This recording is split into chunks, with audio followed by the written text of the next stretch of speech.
Hi, I'd like to talk about the harmonic major scale. It's something that I've been wanting to do in parallel to the other video I made on all the scale possibilities. Harmonic major is one of the 7-note scales. How many 7-note scales? There are 462 in total.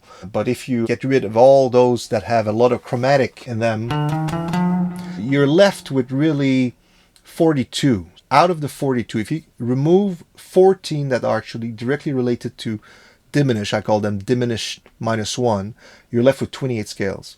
Those 28 scales are divided in 4 families. Those 4 families include major, harmonic minor, melodic minor, and harmonic major, which is the one I'd like to expand on. So, quick recap on major.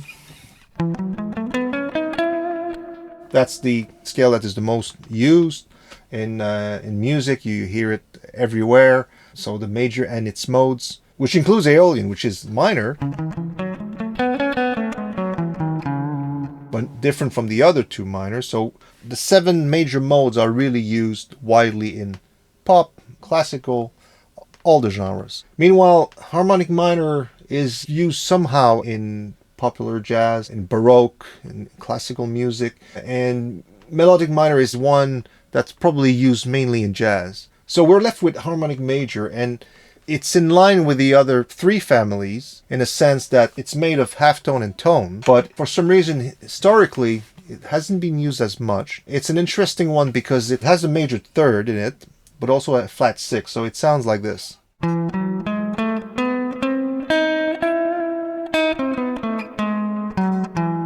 So it's really kind of a merge of 2 worlds, so it sounds really major.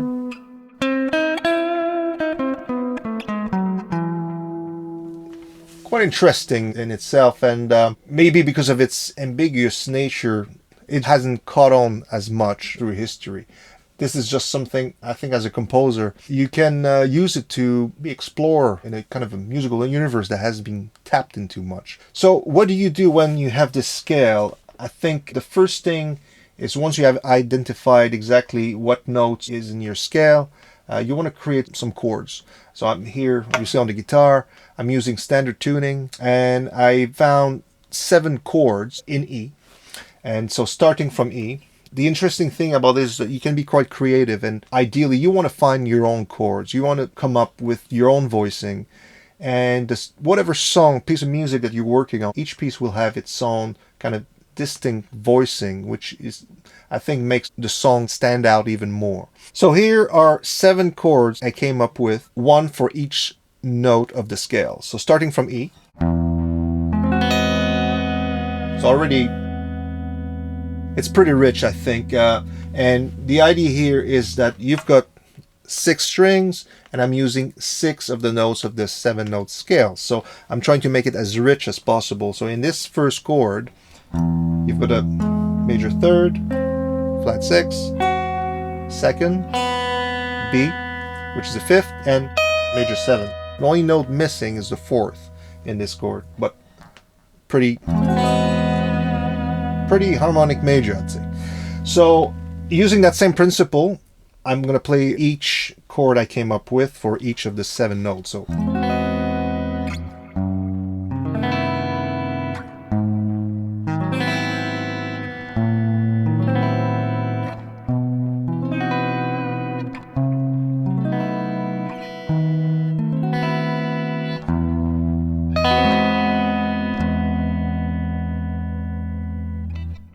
that's the sound of harmonic major, really. It's quite distinctive. Find it mysterious. It's just something that you can explore. And I don't know if you've noticed, I've used the same position for 4 of the 7 chords. So this one. And taking advantage of the open B and E, which are part of the scale. So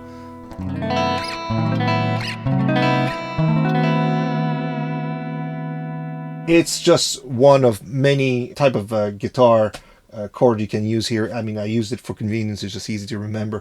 But yeah, you can come up with your own voicing, and it's that's what makes it interesting. So once you've come up with your own chords, I think this is where it's up to you. You're the creative person. You're the composer. You will choose what sounds right to you. And don't forget, these will be the harmonic context on which you will add a melody to it. Ironically, it's the melody that you remember the most. It's hard to remember a harmony, and if you want to sing, it will be a melody. We don't talk in a polyphonic voice. So we think about melody, we think about or linear riffs, or maybe rhythm.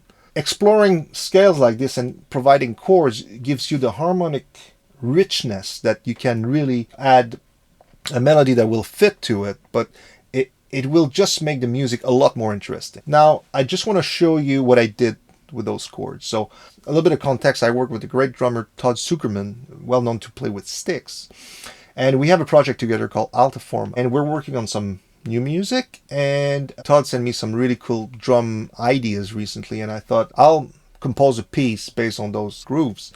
And I thought, why not try the harmonic major? So I did exactly that. I came up with those chords, and in the end I decided to keep two of those and use another chord as a transition. So it's a 3-chord sequence. So the first one being, simply because it's too nice not to use, so that's my first chord, and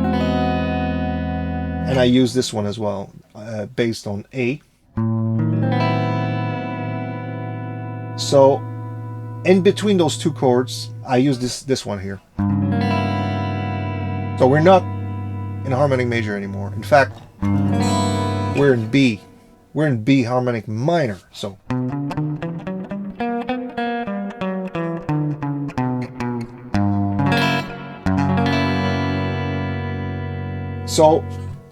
quick side note, do you recognize that chord? If you're a Rush fan, this is the first chord on the album Hemisphere, released in 1978. Very cool chord, very distinctive. In my case, when I hear that chord, I think Hemisphere. So in my song, the only difference is I started from G. All the other notes are the same, as opposed to the 6th mode of B harmonic minor. So the sequence I came up with in the end is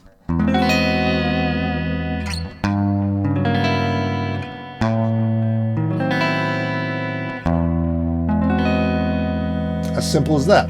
So now I'm going to play you the piece I came up with. It's a work in progress, and by the way, Todd is not on what you will hear here. It's programmed drums, but it's based on his ideas, and here it goes.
So I hope you enjoyed that little excerpt here. It's a work in progress, so far from finished, but you've got the idea of what I went for, and you'll notice that there's quite a little bit of modulation into this. There's a first section with the 3 chords we mentioned previously, where two of them are related to harmonic major, and the other is actually an excerpt from an harmonic minor.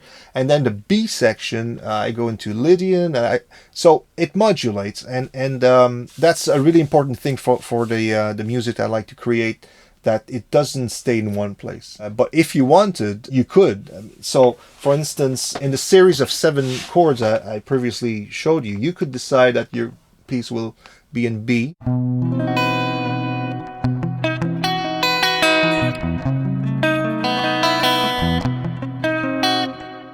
It's up to you to really create something that works. And the advantage of taking this approach is it can trigger inspiration and take you to places you wouldn't have gone maybe just by noodling on the instrument. So I hope that you find this approach useful. And in the end, I just want to make another side comment about music appreciation.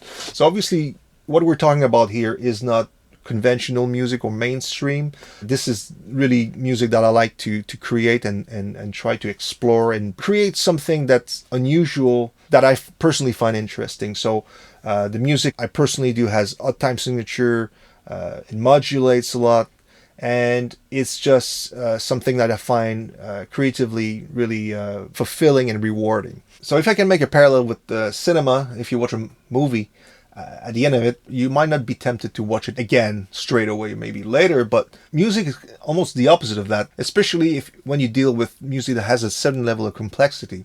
So as a listener, it's quite interesting, because whether you're an experienced musician or not, it seems to be the kind of same principle, in the sense if you listen to a piece of music that kind of catches your attention, the first listen is almost like you're doing an analysis of it. And then you listen to it again. If you still want to listen some more, you memorize it. And you can really fully enjoy it after 3, 4, 5 listens, because you're dealing with a piece of music that has an elements of complexity.